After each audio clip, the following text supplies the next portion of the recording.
Assalamualaikum warahmatullahi wabarakatuh. Pada kesempatan kali ini kita akan belajar mengenai beriman kepada Rasul Allah bagian pertama. Sebelum kita mulai pembelajaran, mari kita berdoa terlebih dahulu. Semoga pembelajaran kali ini dapat bermanfaat. Bismillahirrahmanirrahim. Rabbi zidni ilma warzuqni fahma. Amin ya rabbal alamin.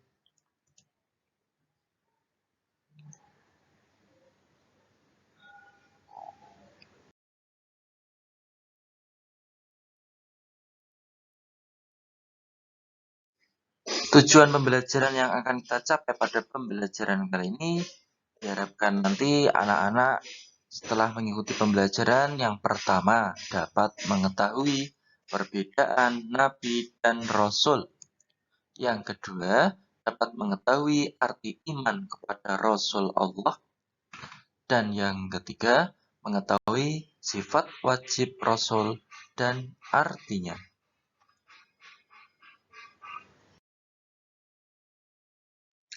Nabi dan Rasul sama apa berbeda ya? Kira-kira sama apa berbeda ya? Di sini antara Nabi dan Rasul itu terdapat perbedaan. Ada juga persamaannya. Persamaannya kita lihat. Nabi dan Rasul itu merupakan seorang laki-laki. Jadi tidak ada yang namanya Nabi perempuan, Rasul perempuan, itu tidak ada. Pasti seorang Nabi, seorang Rasul itu pasti laki-laki. Dan menerima wahyu dari Allah melalui malaikat Jibril. Jadi untuk diri sendiri ini yang disebut dengan Nabi. Jadi Nabi di sini dapat diartikan bahwa orang laki-laki yang menerima wahyu dari Allah melalui malaikat Jibril untuk diri sendiri.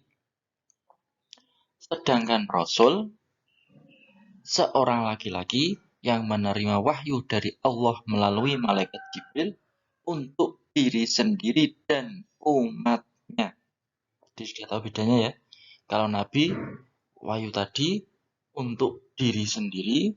Kalau Rasul, selain diri sendiri, juga berkewajiban untuk menyampaikan kepada umatnya.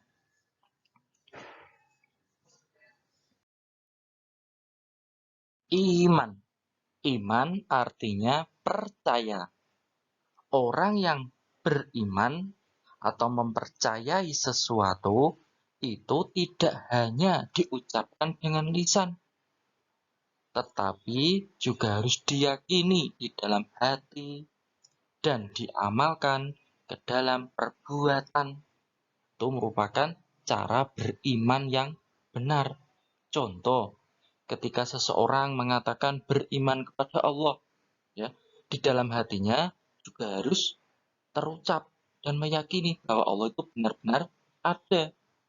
Selain itu, harus diamalkan dengan perbuatan. Caranya menjalankan segala perintah Allah dan menjauhi segala larangan Allah. Jadi, iman kepada Rasul merupakan mempercayai bahwa Allah mengutus Rasul-Rasul yang bertujuan supaya mengajak umatnya untuk menyembah Allah yang sebelumnya ada yang menyembah berhala, ada yang menyembah matahari, ada yang menyembah batu besar, ada yang menyembah pohon, dan lain-lain. Jadi Allah mengutus Rasul ini tujuan utama itu memberi kabar gembira dan peringatan. Kabar gembiranya bagi umatnya, bagi barang siapa yang mengikuti perintah Allah, maka surga balasannya. dan peringatan bagi orang-orang yang tidak mau mengikuti perintah Allah, maka neraka balasannya. Soal yang pertama, apakah perbedaan Nabi dan Rasul? Soal kedua, bagaimana cara kita mengimani sesuatu? Soal yang ketiga, apakah arti iman kepada Rasul Allah?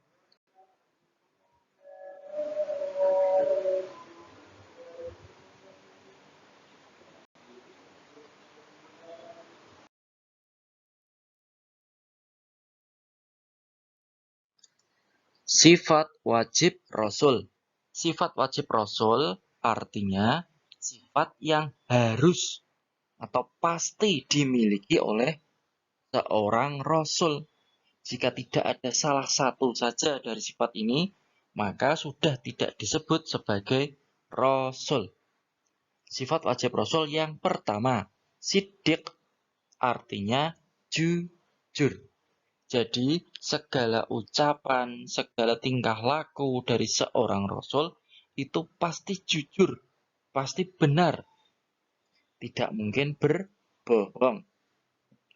Kita dapat meneladaninya. Bagaimana? Contoh, ketika anak-anak sedang ulangan atau sedang ujian, ya, tidak boleh mencontek. Kalau mencontek berarti tidak jujur terhadap siapa? Ya terhadap diri sendiri, ya, yang harusnya kita tidak bisa, yang nilainya harusnya jelek, ya, menjadi baik karena mencontek. Selain jujur terhadap diri sendiri, juga jujur terhadap guru, jujur terhadap teman, jujur terhadap Allah. Itu merupakan contoh perilaku jujur. Yang kedua, amanah.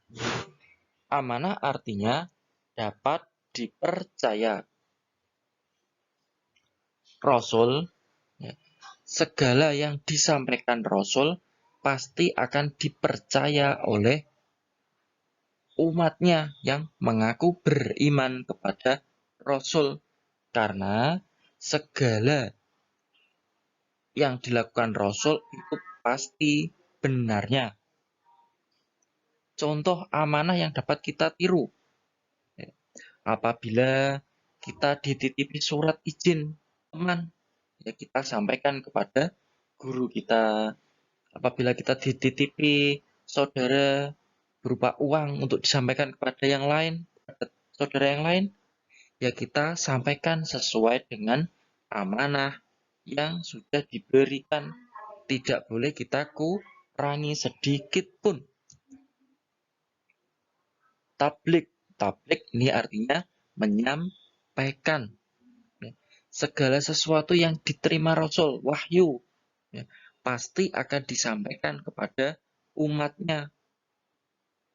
Baik, ya, baik itu membawa kebaikan atau membawa hal yang tidak menimbulkan peperangan atau tidak menimbulkan kecemburuan, tidak menimbulkan perpecahan terhadap umatnya yang tidak senang, itu tetap disampaikan. Contohnya, ketika Nabi Muhammad diminta oleh kaum kafir Quraisy untuk beribadah secara bergantian, maka diturunkan surah Al-Kafirun. Surah Al-Kafirun di situ dinyatakan dengan jelas bahwa lakum dinukum waliyadin. Ya, untukmu agamamu dan untukku agamaku. Jadi agama itu tidak boleh dicampur adukkan. Berarti secara jelas menolak ajakan dari orang-orang kafir Quraisy yang memungkinkan akan terjadi peperangan. Fatonah. Fatonah artinya cerdas.